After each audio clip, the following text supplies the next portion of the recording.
uchun bugun sizlar bilan Toshkent shahrining eng qadimiy va muqaddas qadamjoylaridan bo'lgan Shoyx Xovam Tohur hamda Qaldirochiy maqbaralari haqida batafsil ma'lumot berib o'tmoqchiman.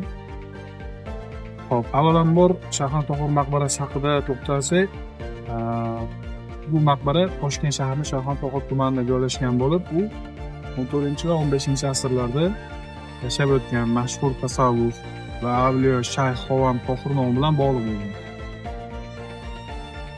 Shayx Xovam Tohur o'zlarini diniy ilmlarni chuqur egallagan, tasavvuf yo'lida katta obro'-e'tiborga ega bo'lgan shaxs sifatida tanilgan.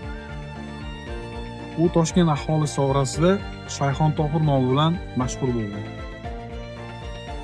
Shayxon Tohur maqbarasi dastlab oddiy qabr shaklida bo'lgan, keyinchalik esa turli davrlarda qayta qurib, bugungi ko'rinishga kelgan.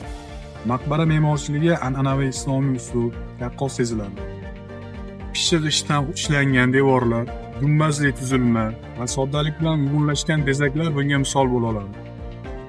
Ushbu maqbara nafaqat me'moriy yodgorlik, balki muqaddas ziyorat maskani sifatida ham katta ahamiyatga ega. Bugungi kunda ham ko'plab ziyoratchilar bu yerga kelib, Shayxon Tohur ruhiga hurmat bajo qo'yishadi.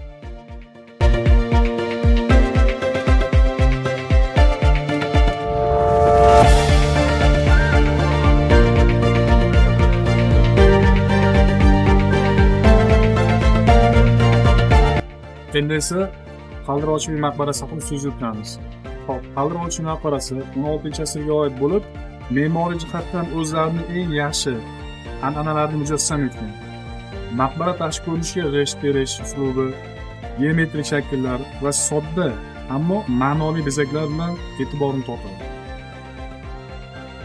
Bu odatda o'sha davr Toshkentning siyosiy va madaniy hayoti haqida muhim ma'lumot beruvchi tarixiy manba hisoblanadi.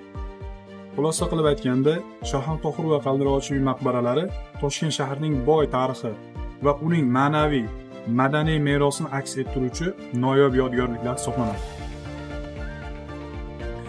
Bu obidalar nafaqat o'tmishdan xabar beradi, balki bugungi avlodni tarixga hurmat, ajdodlarga ehtirom ruhida tarbiyalaydi. Shu sababli ushbu maqbaralarni asrab-avaylash va ularni tarixini chuqur o'rganish har birimizni muhim vazifamiz hisoblanadi.